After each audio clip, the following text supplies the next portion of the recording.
Hail and welcome. My name is Brett, and we are continuing the Austria Community video series. Today's video will be discussing bloats. What is a bloat? What do they do? How do you do one? So first of all, what is a bloat? A bloat is defined as a sacrifice to the gods, goddesses, and land spirits. Now, this sacrifice usually takes the form of a meal that is done during the ceremony. A bloat can be done for a specific god or goddess, or for an actual celebration time like Frey Faxi, which is coming up, which is basically a harvest bloat.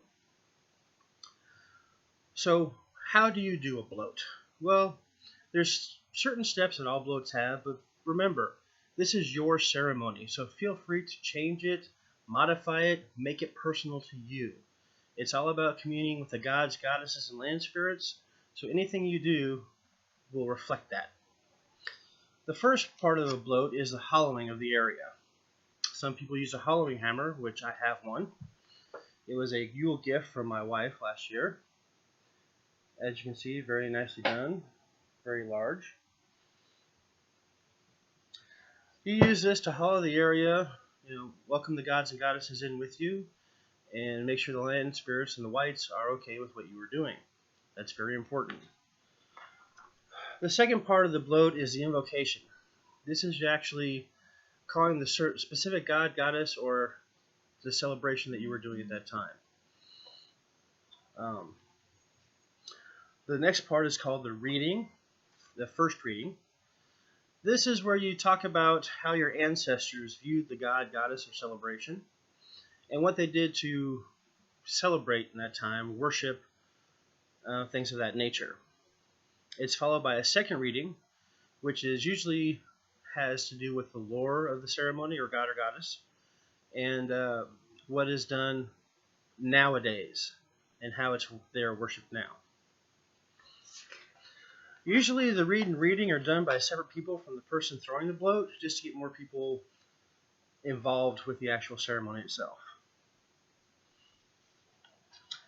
After the actual readings, you have the invocation of the gods or goddesses, or a poem for the celebration.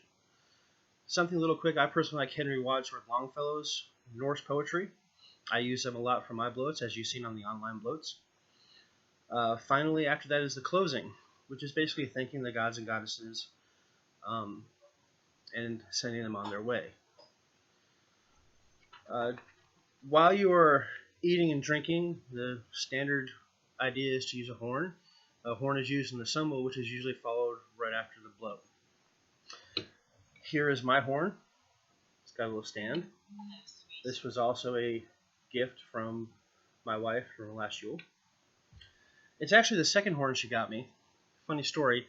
The first horn she got me, she wasn't looking too directly at the description of it. She thought she was getting a 24-ounce horn, and she got me a 24-inch horn. The thing is huge. I've used it only once. A lot of times it's going to be above my altar. If I have a large group together for a bloat, then I'll use it. It's quite heavy and very hard to drink out of, but I love it. It's awesome. So that's a real quick rundown on bloats. How you do them, what you do them. Let me know what you think. If there's any ideas you have for bloats or anything you do, comment below, let us know, so we can get the word out to the community. Hope you enjoyed this short video, and we'll see you next time.